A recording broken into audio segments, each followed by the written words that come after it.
unscripted. This is unscripted, nggak ada template dan ya. Tapi hari ini kita pengen ngundang pendengar Sindo untuk bertanya ke kita, bertanya ke Lia. Nah, dan udah banyak juga yang masuk. Bisa lewat SMS tadi ya? Bisa lewat SMS 0812 111 1046. Oke, atau di Twitter di @sindoradiofm, di @yangontop atau di @billybun. Oke. Gitu. Tapi sebelum kita bahas pertanyaan-pertanyaan yang masuk, ini kita bahas dulu lagu yang tadi kita dengarkan sama-sama. It's one of my favorite song. Jadul ya? Jadul banget ya, ketahuan umurnya. No. Tapi kan masih tetap yang on top. Masih yang mantap. Enggak, tapi apa ya?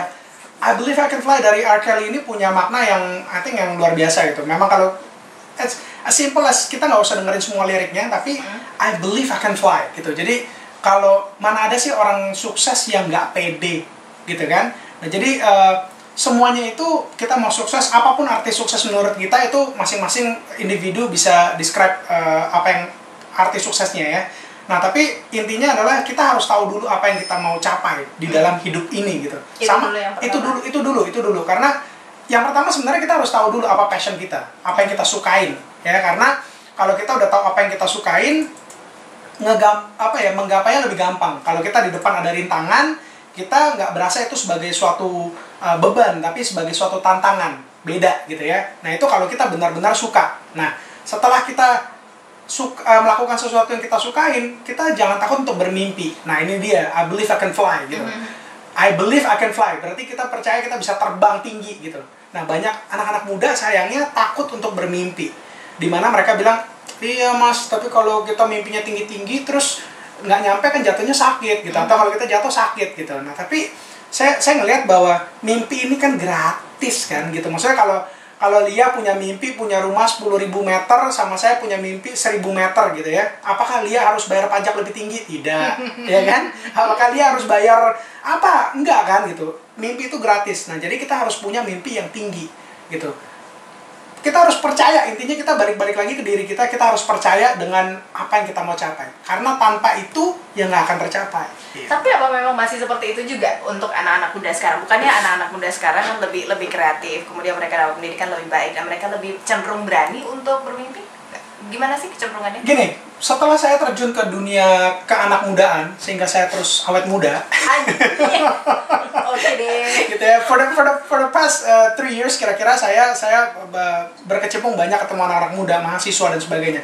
Memang yang barusan Lia bilang, banyak banget anak muda yang I myself impressed gitu, sampai yang wah gila ya, banyak banget anak muda yang berpikir udah menentukan masa depannya mau seperti ini.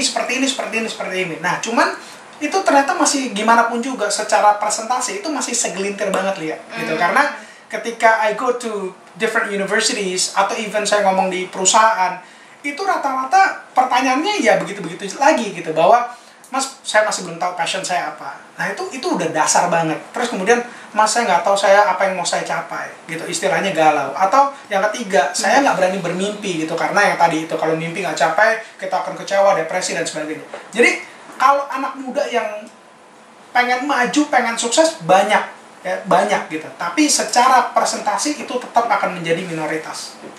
Sayangnya di situ gitu. Oke. Jadi memang perlu diturunkan itu ya, virus percaya diri, virus passion. Harus diberikan kesadaran. Kalau in my opinion, kalau saya selalu bilang, maupun tulisan-tulisan saya di Twitter atau di internet, di website segala macam, tulisan saya tuh lebih banyak menampar. Karena kalau anak-anak muda tuh kalau dibilang, kamu jangan begitu, kamu harus nggak masuk dia yang semakin dimanja tuh makin seneng gitu loh. Nah, kalau anak muda tuh kayaknya mesti dipak gitu, baru akhirnya bangun dan bergerak. Oke. Langsung kita masuk ke pertanyaan yang pertama dulu dari Ko Rudiho. Menarik banget ya. Selain propose, apakah ada faktor-faktor lain yang membuat apa yang kita lakukan menjadi passion? Bisa sharing nggak? Sebenarnya gini loh. Passion itu adalah yang tadi saya bilang, bahwa sesuatu yang kita sukain.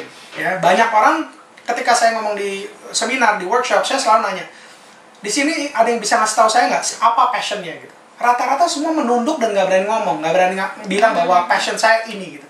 Karena mungkin kata passion itu sendiri terlalu tinggi dalam kutip gitu. Kalau saya sederhanakan, passion itu adalah sesuatu yang kita sukain. Jadi kalau saya nanya misalnya, Lia suka makan bakso nggak? Jawabannya suka atau tidak, gampang banget gitu. Suka pempek nggak? Gampang, iya atau tidak. Bakmi suka, iya atau tidak. Nah, passion juga sama gitu. Cuman passion ini adalah sesuatu kata kerja mungkin ya yang kita suka atau tidak. Jadi misalnya saya bisa aja bilang saya passionnya adalah berteman atau socializing gitu. Saya punya passion makan atau makanan, itu bisa merupakan suatu passion gitu.